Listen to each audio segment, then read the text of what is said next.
हाय। आज मैं आपको एक ऐसी डेस्टिनेशन वेडिंग साइट के बारे में बताऊंगी जो उत्तराखंड ही नहीं बल्कि पूरे देश में फेमस है।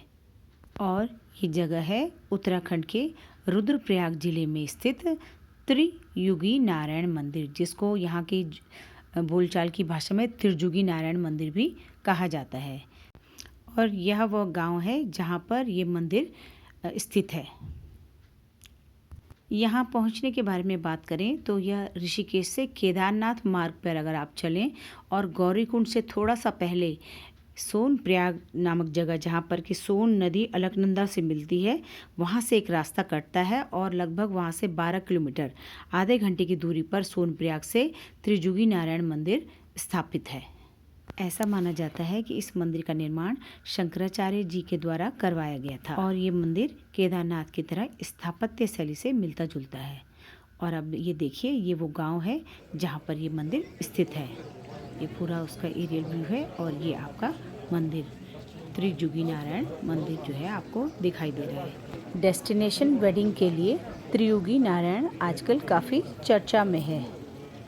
ये जो वीडियो मैंने शूट किया है ये मैंने 14 अप्रैल के दिन किया है और 14 अप्रैल के दिन इस गांव में 25 शादियां जो है वो तय हुई थी और 25 शादियां यहाँ पर हुई थी। उसके अलावा कई लोगों ने अपनी शादी की 50वीं और 25वीं सालगिरह भी इस मंदिर में मनाई और इस मंदिर में अपने फेरे लिए। 25 शादियों से आप अंदाज़ा लगा सकते हैं कि मंदिर के आसपास कितनी भीड़ रही होगी। जितने भी वहाँ पर होम स्टे, गेस्ट हाउस, सारे के सारे पूरी तरह से फुल हो रखे थे, बुक हुए थे और लोगों की भीड़ इतनी ज़्यादा थी। आमतौर पर तो बाकी दिनों में यहाँ पर इतनी भीड़ नहीं होती, लेकिन 14 अप्रैल या कुछ भी, जैसे अब अक्षय तृतीया है तो उस दिन भी लोग यहाँ पर शादी करने के लिए आते हैं। ख़ास अवसरों पर यहाँ पर बहुत ज़्यादा भीड़ होती है। तो आप अगर यहाँ आना चाहें तो कुछ इस तरह से अपनी तैयारी करें ताकि आपको भीड़ भाड़ ना लगे और अपनी बुकिंग पहले से ही आप करवा कर यहाँ पर आएँ। मंदिर पहुंचने के रास्ते में बहुत ही खूबसूरत आपको पर्वत दिखाई देते हैं। पूरे बर्फ से ढके हुए, चांदी से चमकते हुए पहाड़, केदार पर्वत, चौखंबा, हिमाच्छादित पर्वत जो है यहाँ पे बहुत ही खूबसूरत प्राकृतिक नज़ारा यहाँ पे दिखाई देता है। और ये कुछ शादी के झलकियाँ।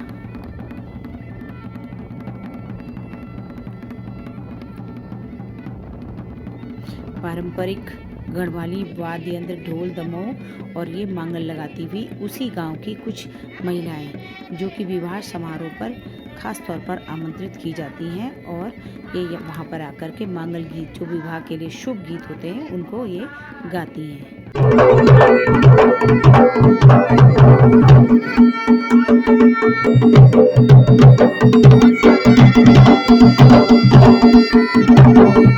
मंदिर में प्रवेश करने से पहले ही बाहर की तरफ क्षेत्रपाल देवता का मंदिर बना हुआ है, जिसमें कि ये बीच में एक हवन कुंड है और देवता के पूजन की सामग्री यहाँ पर रखी हुई थी।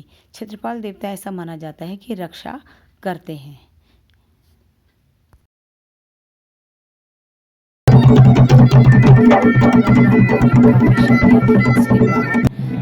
काफ़ी सारे पंडाल लगे हुए थे और सबकी अपने पहले से बुकिंग करवा रखी थी और समय का स्लॉट उनको मिल रखा था। उसके अनुसार सब अपने अपने परिजनों का, जिसका भी विवाह था, उसमें सम्मिलित हो रहे थे। ये देखिए एक छोटी सी झलकी। अभी सिर्फ सुबह के 9 ही बजे हैं, लेकिन मंदिर की रौनक देखते ही बनती है। चारों तरफ कई सारे नवविवाहित दंपति और कुछ विवाह हो रहे थे मंदिर में।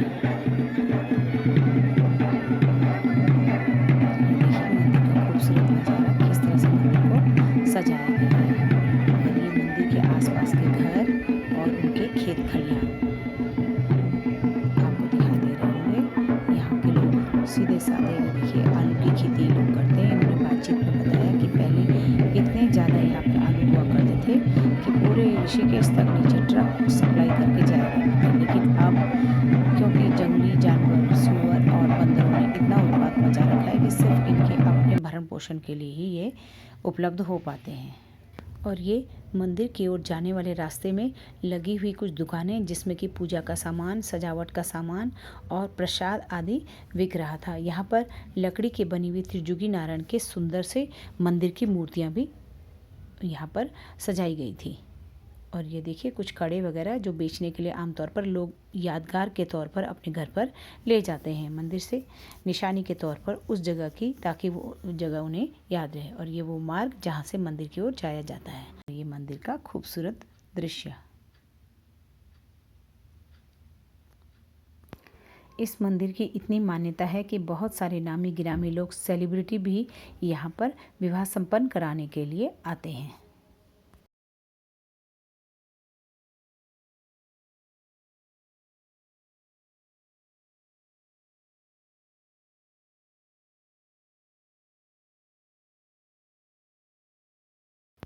इस मंदिर में 4 कुंड हैं जहाँ पर कि देवताओं ने स्नान किया था। और ये मंदिर कुंड है रुद्र कुंड, विष्णु कुंड, ब्रह्म कुंड और सरस्वती कुंड। इन सभी कुंडों का जो जल है वो कहा जाता है कि सरस्वती कुंड से निकलता है। और सरस्वती कुंड में जो है विष्णु की नाभि से उसकी उत्पत्ति मानी गई है। और ये मंदिर के अंदर का दृश्य, पुजारी जी ने हमें अंदर की मूर्तियों को फिल्माने से मना किया। और ये जो आप देख रहे हैं सामने, ये हवन कुंड जो कि साक्षी है शिव पार्वती के विवाह का। और ऊपर से इसकी जो अग्नि से जो धुआं निकलता है वो ऊपर मंदिर के ऊपर से बाहर निकल जाता है। और कहा जाता है कि इसी अग्नि के फेरे शिव पार्वती ने लिए थे और तब से ही यह अग्नि जो है वो प्रज्वलित हो रखी है। देश के अन्य प्रसिद्ध मंदिरों की तरह यहाँ भी यात्रा करने वाले लोग अपना विवरण एक परिवार रजिस्टर में दर्ज करवाते हैं। जब भी आप यहाँ पर आएँ तो इन रजिस्टर्स में अपने परिवार, अपने गांव और कुटुंब का नाम जरूर देखें। अगर यह दर्ज नहीं है तो आप भी इसमें अपना विवरण दर्ज करवा सकते हैं। यह हमारे आने वाली पीढ़ियों के लिए धरोहर का काम करेगा, ताकि लोग आकर के, अगली पीढ़ी वाले लोग आकर के देख सकें कि हमारे पूर्वजों में से कौन यहाँ पर आया था।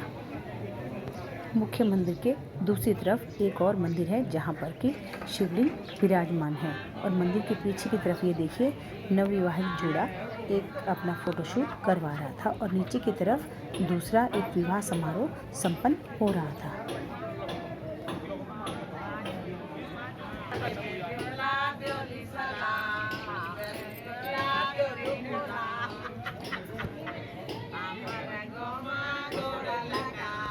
और यही मंदिर के प्रांगण में उत्तराखंड टूरिज्म की ओर से एक शिला लगाई गई है, जिसमें कि मंदिर के आसपास के निकटतम दर्शनीय स्थलों की दूरी यहाँ से दी गई है। और मंदिर की ऊंचाई जो कि 1947 मीटर है समतल से, उसके बारे में भी जानकारी दी गई है।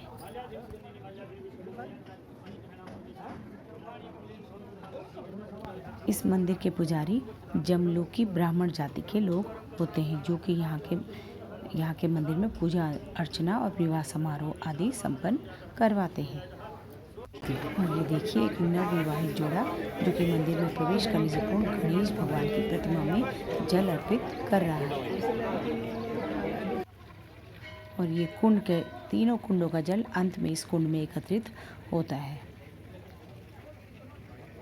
और ये रास्ता जहाँ से लोग नीचे उतरकर मंदिर में आते हैं।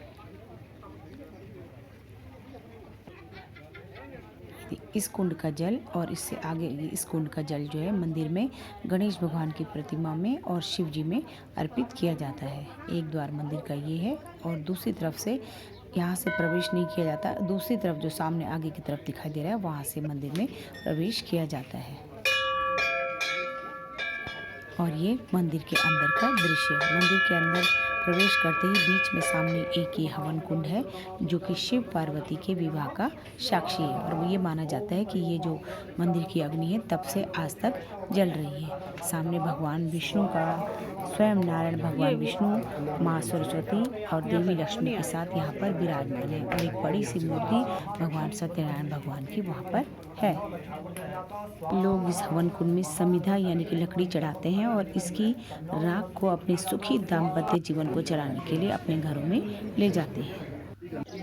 ऐसा माना जाता है कि भगवान विष्णु ने पार्वती के भाई का कर्तव्य निभाया था, ब्रह्मा जी ने पुजारी के रूप में कार्य किया था और सभी देवी देवताओं ने इस पवित्र विवाह में सम्मिलित होने के लिए इन हवन कुंडों में स्नान किया था। तो ये थी उत्तराखंड के फेमस डेस्टिनेशन वेडिंग प्लेस की जानकारी। आशा करती हूँ आप भी अपने जीवन काल में सतयुग में शिव पार्वती के विवाह स्थल त्रियुगी नारायण मंदिर को देखने जरूर जाएंगे। Thanks for watching.